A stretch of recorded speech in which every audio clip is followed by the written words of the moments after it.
Assalamualaikum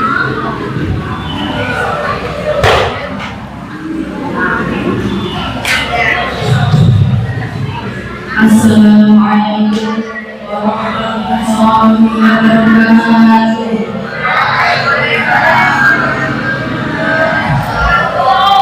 Alhamdulillahirabbil alamin wa bihi nasta'in 'ala umuri dunya waddin. Wassalatu wassalamu 'ala asyrofil anbiya'i wal mursalin sayyidina wa maulana Muhammadin wa 'ala alihi wa sahbihi ajma'in.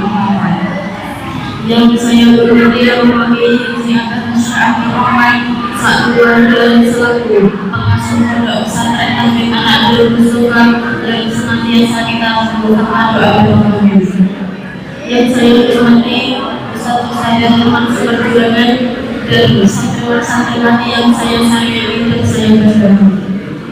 Pertama adalah kita menjaga puji syukur kehadiran Allah Subhanahu wa Ta'ala yang telah memberikan nikmat iman Islam serta sehat sehingga pada kesempatan pagi hari ini kita dapat berkumpul dalam majelis yang insyaallah berkah.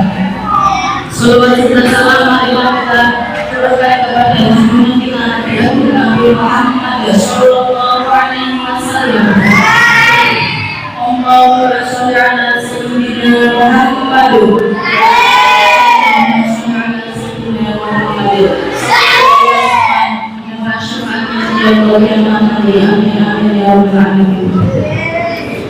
Sesampainya saya di sini, saya ingin sedikit menerangkan tentang mencintai Al-Quran sejak ini. Ada beberapa yang mengatakan Wihai Tresno Higadan Soko Tubuhnya cinta karena terbiasa. Nah, sama dengan Al-Quran. Kalau kita ingin mencintai Al-Quran atau lebih dekat dengan Al-Quran, maka kita harus sering-sering atau terbiasa membacanya, menghafalkannya, mempelajarinya, dan mengamalkan isi dalam Al-Quran tersebut. Walaupun kita hanya sedikit membacanya, maka sehari kita juga bisa membaca 1 juz. Kalau belum bisa, setengah juz. Kalau belum bisa lagi 5 hari juga tidak apa-apa. Yang penting istiqomah, sering-sering membaca Al-Quran, maka cinta itu akan tumbuh dengan sendirinya. Nah, kalau kita sudah merasakan nikmatnya mencintai Al-Quran, sendiri saja kita kalau belum membacanya, jadi kita itu merasa seperti suntuk, seperti gelisah, galau, karena belum membacanya. Kita bisa dapat merasakan cinta Al-Quran. Komen dulu.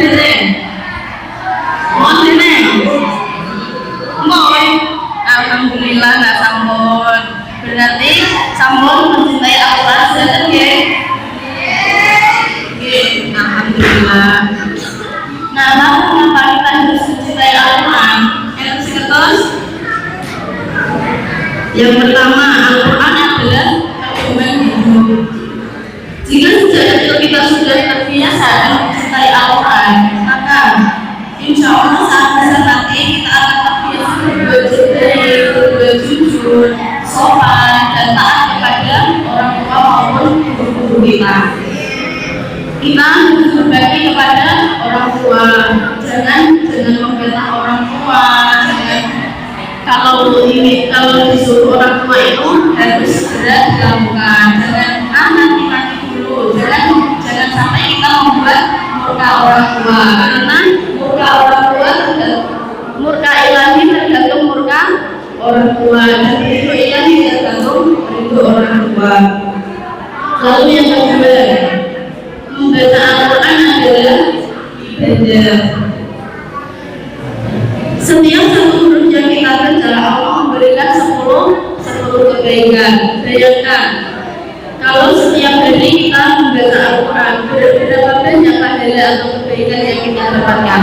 Apalagi ini di bulan Ramadan, Allah akan melipat gandakan segala kebaikan yang kita perbuat, seperti sering jamaah, sering puasanya jangan mokel, sinten menen dereng pun pakai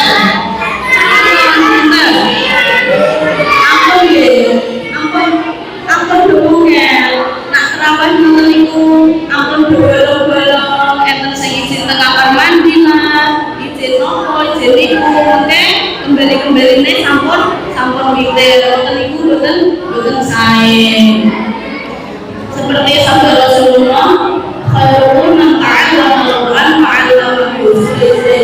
kalian adalah yang belajar Al-Quran dan mengajarkannya. Lalu yang ketiga, Al-Quran akan menjadi sahabat kita di dunia maupun di akhirat dunia.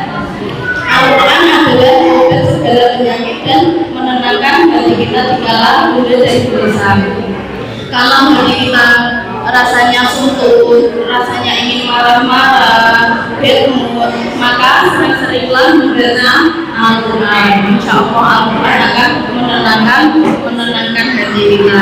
Dan di akhirat Al-Quran akan memberi syafaat dan menolong yang sering membaca Al-Quran. Nah, bagaimana cara kita agar kita mudah mencintai Al-Quran? Yang pertama, rajin mengaji setiap hari walaupun sedikit. Seperti yang sudah saya jelaskan pada awal tadi, sering-seringlah membaca Al-Quran. Harus istiqomah. Lalu yang selanjutnya, membaca dengan taktil dan sabar.